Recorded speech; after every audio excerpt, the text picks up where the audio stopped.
Oi, gente, a gente está aqui para apresentar o trabalho de inglês, a entrevista com pessoas com história inspiradora. Eu estou aqui com a minha avó, Luna Laboré, e eu vou começar perguntando para ela qual foi a sua trajetória. Bom, meu nome é Luna Laboré de Souza Santos, eu sou mineira da cidade de Paracatu e a minha trajetória eu considero uma trajetória comum, né? Eu acho que, por que eu digo que é comum? Porque eu acho que a gente deve ter sempre esse princípio de investir tanto na gente quanto no mundo que nos cerca, né? Ajudar pessoas, acho que é um lema de cada um. Então, desde pequena eu sempre gostei muito da área social. Duas coisas que eu sempre gostei foi de ler, gosto muito de ler, de escrever, e da área social, né? A minha mãe, uma pessoa pobre, né? Uma mulher guerreira, que sustentou 3 filhos sozinha, sem a ajuda de ninguém. Ela era sapateira, literalmente sapateira, consertava o sapato das pessoas. E com essa profissão, ela nos criou, nos formou. Então, assim, eu considero a minha mãe a minha maior referência, lá na cidade de Paracatu. E aí lá, né, estudei, sempre gostei de ler, foi assim, eu acho que alguma coisa que fez mudança na minha vida foi a leitura. Eu, na época, minha mãe muito pobre e tal, ela dava pra gente tudo que ela podia da base, né, ou seja, os livros da escola, e eu gostava de ler. Então eu ia na casa das pessoas mais abastadas da cidade, mais ricas, pra ler. Então, as minhas amigas, né, que eu tinha amigas, eu sempre fui muito esforçada, né? E aí eu ia para casa das minhas amigas que tinham condição, os pais dela tinham livros em casa, bibliotecas, coleções, e eu ia para lá ler. Eu ia chegar lá, posso ler? Pode. Aí eles não levavam, deixavam levar os livros para casa.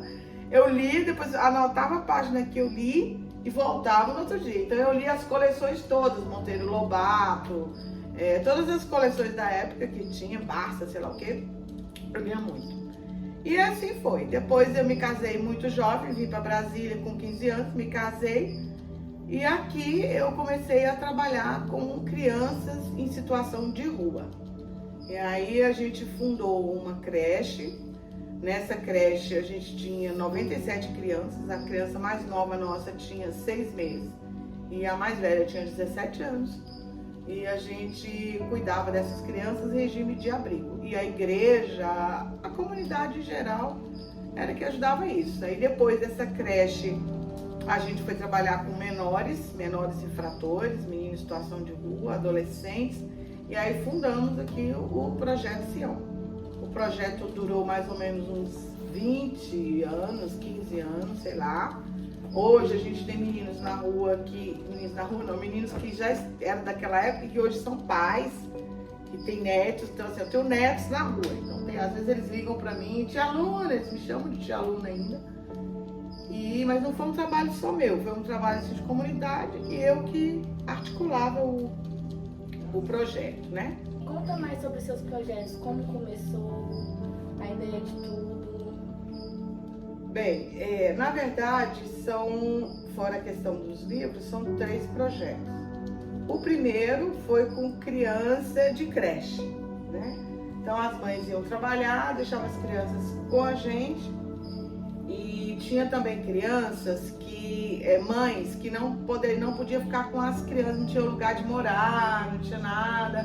Então essas crianças que eram mais carentes moravam na creche. Então tinha as crianças que iam passar o dia e as crianças que moravam na creche. Desses projetos, qual foi o mais difícil de seguir em diante com eles? Olha, não é que teve um projeto mais difícil, né? Porque o outro foi o dos meninos, dos adolescentes, né? Mas o principal problema que eu encontrei na época foi a questão financeira, sabe? A questão financeira era uma coisa que barrava e muito, a gente não tinha condição. Tinha dia que a gente tinha que ir num sacolão, pedir alguma sobra de verdura, algumas coisas assim para levar para as crianças. Então a gente tinha muita dificuldade em alimentar mesmo as crianças. Então a gente tirava do bolso, ou então fazia vaquinha, vendia cachorro quente na igreja, fazia lanchonete, fazia rifa, fazia tudo para manter. Então eu considero que o principal problema nosso era financeiro. A gente pagava aluguel também do local, né? E então eu acho que o problema era esse. E agora os problemas em si só tinha diferença, né? Porque antes eram as crianças, muita responsabilidade, adolescentes também muita responsabilidade, mas adolescente tinha outro problema, que era droga e questão de comportamento mesmo. Eles eram muito agressivos, né? Então a gente tinha problema nesse sentido também. Eu queria saber um pouco mais sobre o Projeto Sião. Então, o Projeto Sião, ele surgiu porque eu já fazia um trabalho na própria rua com os meninos. Então, assim, os meninos de rua de Tabatinga na época sabiam onde eu morava. A gente tinha uma livraria lá no centro, que era a Livraria Visão. E aí eles chegavam pedindo comida e drogados. Então, assim, uma coisa que me marcava muito era ver um menino drogado na rua. Ali eles usavam muito cola de sapateiro, antigamente era mais cola do que crack. Então, eles usavam cola e aí eles ficavam ali cheirando cola na rua, dormia na rua e isso mexia muito comigo. Então, às vezes eu levava o menino lá para casa para tomar banho, até para dormir também, né? Eu levava lá para casa. E aí eu vi que eu não podia ficar levando o menino lá para casa, porque eu estava também misturando as coisas, que eu tinha filho e tudo mais, marido, né? E aí, então, surgiu a ideia de montar um espaço para esses meninos. Mas antes eu já fazia, já levava comida, remédio, cuidava deles na própria rua. E aí o Projeto Sião, a gente estava procurando um local para montar o projeto. A creche, ela já tinha sido transferida para o Provida, que era da Igreja de Cristo, que tomava conta da creche. Então, aí eu já estava livre para fazer o Projeto Sião. O projeto, eu não tinha ideia de onde fazer esse projeto. A gente não tinha condição, não tinha dinheiro, só que a gente tinha que achar. Então, um belo dia me veio uma ideia, né? Foi uma coisa assim bem engraçada mesmo, porque eu não sabia onde fazer esse projeto. E aqui teve, isso aqui que vocês estão vendo aqui, ó, não tinha nada, só tinha o terreno. E aí um dia teve uma invasão de sem terra nesse lugar. Mas foi uma coisa muito incrível, porque eu vim aqui de madrugada, o caseiro me ligou dizendo que o sítio tinha sido invadido. E aí eu vim com o meu sobrinho, mais o caseiro, a gente veio. E quando eu cheguei ali bem na frente, tinha 3 barracas de sem terra dentro da chácara aqui. E aí eu caminhei para uma barraca, estava vazia, só tinha um plástico, eu tirei, tinha outra barraca, também tirei o plástico. Quando foi na 3ª barraca que eu tirei o plástico, eu olhei para a cerca estava apinhada do pessoal do sem terra. Eles estavam com pá, picareta, facão, tudo mais, tudo assim, na cerca. Aí eu falei para eles assim, olha, vocês não podem invadir aqui. Aí eles falaram, não, mas a senhora não tem documento, não sei o que. Eu falei, tem mais de 20 anos que a gente tem esse local.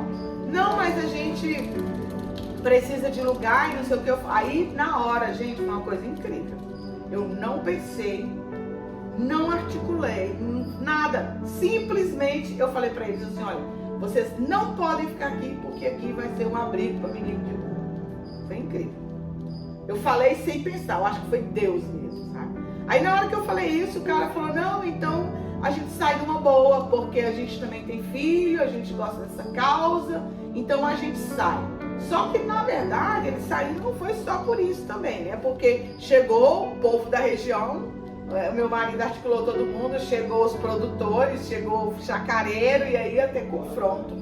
Então aí foi chegando todo mundo e aí eles se sentiram também um pouco intimidados. E aí a gente fez uma vaquinha, eles juntaram os troços dele que eles já estão aqui e graças a Deus foram embora. E aí surgiu. E aí eu comecei a fazer campanha, o Rotary Club lá nos ajudou a gente, a igreja, e a gente fez a primeira casa e depois a gente fez a segunda casa. E a gente chegou a ter, era 14 meninos, né, que ficavam aqui em cada casa na época. Então foi assim. Dentro dos seus projetos você fez um livro chamado Nascimento do Tempo de Paz. Qual foi a sua inspiração para escrever? Olha, a inspiração do livro foi o seguinte, é porque eu sou formada em pedagogia, né? Eu sou orientadora educacional. E depois eu fui fazer psicologia. Eu achava que tinha tudo a ver, fui fazer psicologia. E aí, quando foi em 97, eu tive um câncer de mama, né? Na época eu não precisei tirar o seio, foi só o quadrante, eu fiz a radioterapia, quimioterapia, aí passei por todo aquele processo, caiu meu cabelo, do câncer de mama. Nessa época foi que eu passei esses projetos para outras pessoas tomarem conta. Seus projetos continuaram em outros locais, entendeu? Aí eu tive câncer de mama e depois fui tocando na minha vida, né? E aí eu comecei a pensar na vida mesmo em si. E que aí eu descobri que o quê? Que a gente perde muito tempo na vida com coisas desnecessárias, sem sentido. Às vezes a gente tem uma vida mecânica, corrida, de qualquer jeito.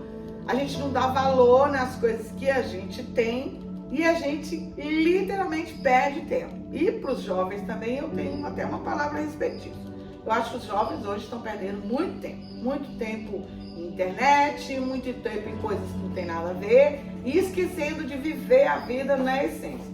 Então o livro, quando eu escrevi, ele é justamente disso. Só que ele é um livro mais para maturidade, porque eu comecei a ver a maturidade chegando e falei, poxa, a gente perde muito tempo. Então eu escrevi esse livro, né? Ele é de reflexões sobre a vida e é isso, porque eu já acho que a gente perde tempo, a vida passa muito rápido, né? A gente tem que parar de perder tempo, a gente tem que viver realmente as coisas com mais qualidade de vida. O livro é isso, o livro fala sobre qualidade de vida. E também tem outro projeto, né, que é o projeto da Prefag. Conte mais um pouco sobre ele. A associação, gente, surgiu assim. Nós temos pessoas que têm chácara aqui há muito tempo. Não tem gente que, igual nós, tem chácara há 30 anos, há 20 anos, e a gente não tinha ajuda de governo, de comunidade, nem nada, né? As crianças nossas estudam lá na escola do rodeador, elas iam de pé aqui para lá, até iam de pé pegando carona. A gente não tinha a infraestrutura que a gente tinha hoje. A ideia da associação foi isso, a gente montou a associação para conseguir benefícios para a comunidade. E aí nós conseguimos o ônibus. Hoje o ônibus pega as crianças na porta de casa, ele faz o trajeto 3 vezes por dia, ida e volta, leva o pessoal do noturno, do diurno, e as crianças vão para a escola, tem assistência. A gente conseguiu também depois, a associação conseguiu o caminhão que pega o lixo, né? Então hoje o caminhão pega aqui. Então assim, depois trouxe energia trifásica para cá, então a associação é um grupo aqui de moradores. Eu ajudei a fundar a associação. E depois, hoje também, eu fiquei 6 anos na presidência. Hoje eu não sou mais presidente, tem outra pessoa que toma conta da associação, né? E aí é isso, é articular, uma articulação política para benefício aqui para o local, né? Assim, eu fico feliz e realizada em ver que esses projetos, eu não estou mais na frente desses projetos, hoje o meu projeto é outro, é escrita e tal, mas foi coisas assim que a gente ajudou a iniciar e que está funcionando.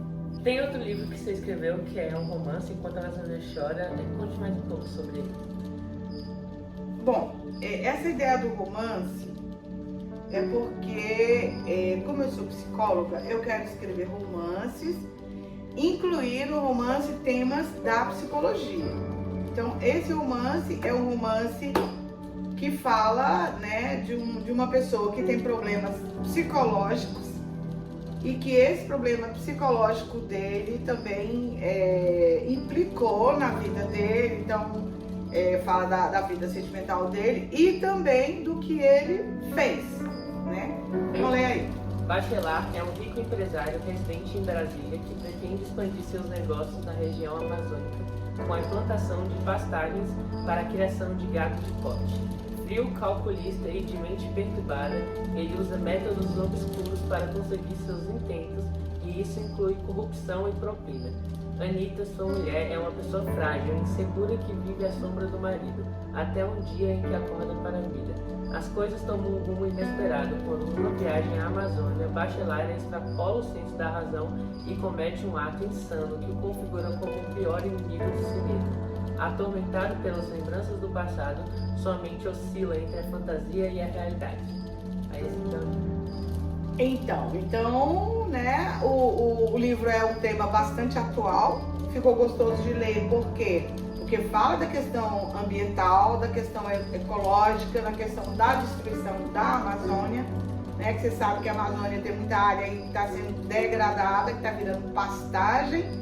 Fala da questão da mineração, da degradação mesmo da Amazônia E o livro também é um alerta, né, de coisas que estão acontecendo atualmente.